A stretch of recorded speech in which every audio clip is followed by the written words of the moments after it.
Something knocked on my window last night. I live on the 15th floor. I was watching Netflix on my laptop when I heard it. 3 deliberate knocks on the glass behind me. Slow, measured, like someone politely requesting entry. My blood went cold. I live on the 15th floor of a downtown apartment building. There's no fire escape outside my bedroom window, no balcony, no ledge wide enough for a person to stand on. Just a straight drop to the sidewalk below. I paused my show and listened. Nothing but city sounds, distant traffic, muffled voices from the street far below. I'd imagined it. Had to have. Knock. Knock. Knock. Same rhythm. Same deliberate spacing.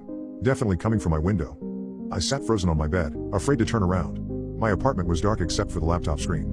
The window behind me faced an alley, no streetlights, no illumination from neighboring buildings. Just black glass reflecting my room back at me. Hello? I called out, my voice barely a whisper. Silence. I forced myself to turn around.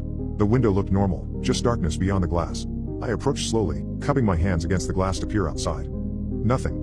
No person, no equipment, no explanation for how anyone could have reached my window. I grabbed my phone and called building security. "This is Marcus downstairs," came the familiar voice of the night guard. "Hi, it's Rebecca from 15B. I know this sounds crazy, but someone just knocked on my window." A pause. "Your window? Ma'am, you're on the 15th floor." "I know. But I heard it clearly. 3 knocks. I'll check the building perimeter, but I haven't seen any maintenance crews or window washers scheduled for tonight." "You sure it wasn't from the hallway?" "Positive. It came from outside." "Okay, I'll take a look. Probably just the building settling or maybe something from the roof." He hung up. I stood by my window for another 20 minutes, but heard nothing more. Eventually, I convinced myself it was some acoustic trick, sound traveling down from an upper floor, maybe, or wind moving something on the roof. The next night, I made sure to keep my bedroom curtains closed. At 11:47 p.m., the knocking came again. This time it was different. Not 3 polite knocks, but a continuous, rhythmic tapping. Like fingernails drumming against glass.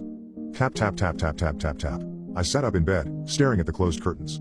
The tapping continued for nearly a minute before stopping abruptly. Against every instinct, I crept to the window and slowly pulled back the curtain.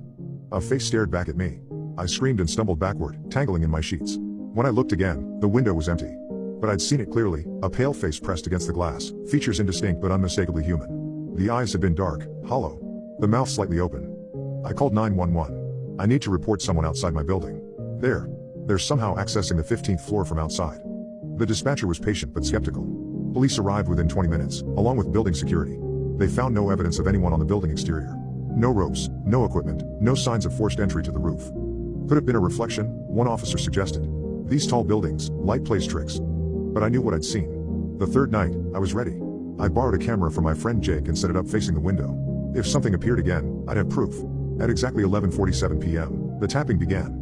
I grabbed the camera, pulled back the curtains, and started recording. The face was there again, clearer this time. A woman, middle-aged, with